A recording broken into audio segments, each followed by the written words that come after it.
Hello दोस्तों, कैसे हैं आप सब। दोस्तों, हमने अपनी पिछली वीडियो में बात की थी कि हम बैठक अपने घर में जब बनाएंगे तो कैसे बनाएंगे और उसके नक्शे में हमें क्या क्या ध्यान देना है। तो उसमें हमने ये भी बात की थी कि कितना उसका साइज होना चाहिए और क्या क्या उसमें रिक्वायरमेंट होनी चाहिए। तो आज उसी से आगे हम दोस्तों उसमें बात करेंगे। तो आज का है हमारा बरामदा।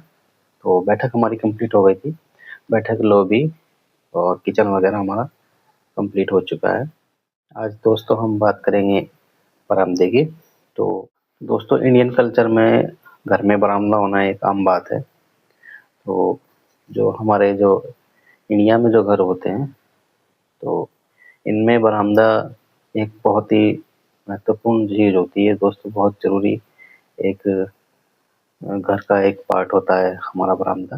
तो कुछ में बरामदे दोस्तों छोटे भी हो सकते हैं और कुछ में बड़े भी हो सकते हैं घर में। तो वो उसके यूज़ पर निर्भर करता है, वो इच्छा पर निर्भर करता है कितने बड़े और कितने छोटे हो सकते हैं।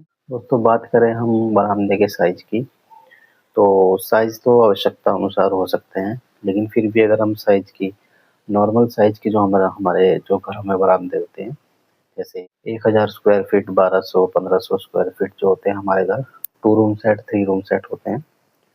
अगर उनके बरामदों की दोस्तों हम बात करें, तो उसमें हमारे साइज़ आते हैं 5x6,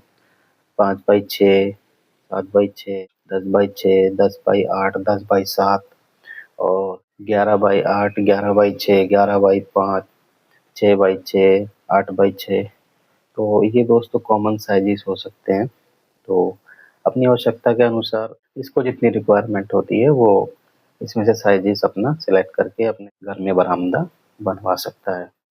दोस्तों, बरामदा हमारे घर के जो वेंटिलेशन होती है उसमें एक बहुत बड़ा रोल दोस्तों एक प्ले करता है। जैसे अगर हम सपोज करें कि जो गर्मियों में जो दोस्तों बाहर जो टेम्परेचर होता है और घर में टेम्परेचर में थोड़ा सा अंतर होता है, तो बाहर से आने वाली जो गर्म हवा दोस्तों हमारे बरामदे के थ्रू हमारे जो घर में एंट्री करती है जो हवा, उसमें 1 से 2 डिग्री का दोस्तों अंतर आ जाता है, क्योंकि धूप में से आने वाली जो गर्म हवा है वो बरामदे के अंदर छाया में से जब होकर के गुजरती है, तो साथ में जब एंट्री अंदर वो करेगी तो उसमें 102 डिग्री का दोस्तों अंतर अपने आप ही कम हो जाता है। तो वेंटिलेशन में जो एक बहुत बड़ा रोल दोस्तों ये बरामदा हमारा प्रदान करता है हमारे घर में।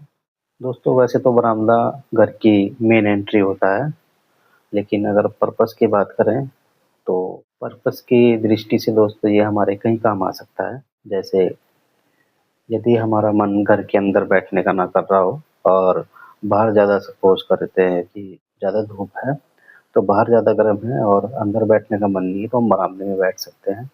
तो लगभग मिक्सअप जो है वो टेम्परेचर में मिलता है, अंदर का भी बाहर का। और ऐसे ही सर्दियों में अगर हम दोस्तों सपोज करते हैं कि सर्दियों में अंदर ज़्यादा ठंडा होता है और बाहर धूप में थोड़ा गर्म होता है, तो एक मिक्स टेम्परेचर दोस्तों में बरामदे में मिलता है। दोस्तों, अगर बात करें बरामदे के साइज की और स्पेस की, तो ज़्यादा बड़ा भी ना हो और ज़्यादा छोटा भी ना हो।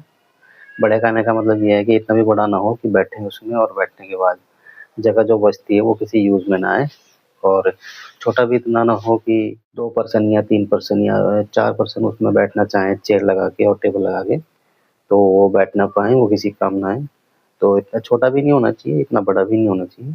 एक नॉर्मल साइज़ का होना चाहिए फैमिली के हिसाब से कि हमारी फैमिली कितनी बड़ी है। तो उस हिसाब से डिसाइड करें दोस्तों कि हमारा बरामदा कितना होगा। तो फिर मिलेंगे दोस्तों, आज के लिए इतना ही। Okay bye, take care.